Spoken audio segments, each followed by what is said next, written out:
ही त्याच्यामध्ये त्यांना जाण नाही त्या गोष्टीची आणि समर्थन करणारे देखील ह्याच बाजू मांडत असतील त्यांच्याजवळ की आम्ही तुम्हाला आहेत, म्हणूनच ते एवढा चुकीच्या पद्धतीनं ट्रीट केल्यासारखं वागत आहेत.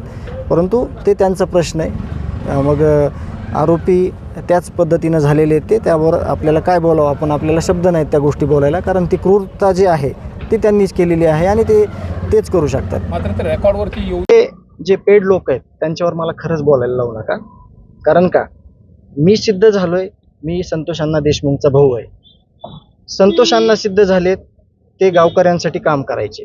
त्याच्यामुळं आरोपीचं कोणी समर्थन करणारे किंवा पाठराखण करणारे सिद्ध झाले तर त्याचे उत्तर त्यांनी द्यावेत. मी उत्तर द्यायला रिकामा नाही. अशी वक्तव्य करून हे प्रकरण कुठेतरी डायव्हर्ट करण्याचा विषय डायव्हर्ट कधीच होणार नाही. प्रकरण क्रूर हत्या केलेली आहे. भावाला संपवल्यावर देखील ह्यांनी त्याचे घोर अपमान केलेला आहे, त्याला त्रास दिलेला आहे.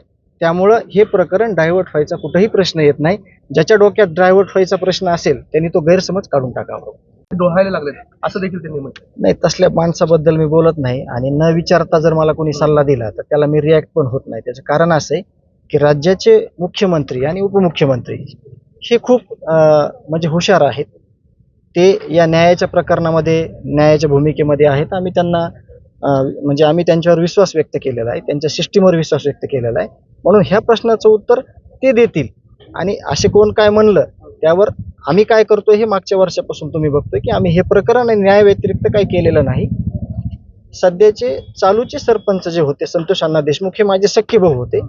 त्यांची ग्रामपंचायत जे चालूचे आहे ते देखील गाव चालवतंय, धनंजय देशमुख चालवत नाही. ह्याची अक्कल त्यांना नाही बोलणाराला, म्हणून ते तसं बोलले असले त्याला काही जास्त मनावर घेऊ नका. काय आज भाई झालं आज गेल्या वेळेस जे निशाणी 100 जे होतं, आम्ही जास्तीचा पुरावा जो दिलेला आहे त्याच्यावर मी नागपूर खंडपीठाचा एक निकाल कोर्टामध्ये दाखल केला की जास्तीचा पुरावा देताना आम्हाला काही न्यायालयाची परवानगी घेण्याची गरज नाही, हा एक निकाल मी दिला.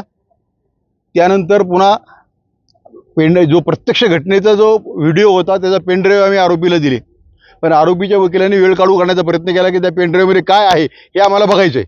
त्याला उत्तरे आम्ही असं दिलं की त्या पेनड्राईव्हमध्ये काही चित्रपट दिलेला नाही, आम्ही तो पेनड्राईव्ह घटनेचा आहे त्याची कॉपी त्यांना आम्ही दिलेली आहे.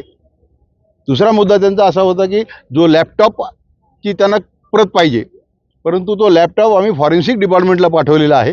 तो तिथून तपासून आल्यानंतर त्याचा सगळा तो ॲनालिसिसचा रिपोर्ट आम्ही कोर्टात दाखल करू.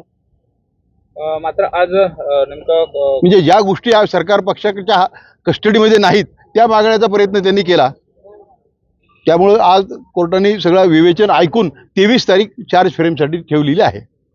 याच्यामध्ये उज्ज्वल निकम यांना बाजूला करावा अशी मागणी देखील आरोपींनी केली होती आणि तसा अर्ज देखील दिला. हा, तर तो या कोर्टाच्या अधिकार क्षेत्रातली ती बाब नाही.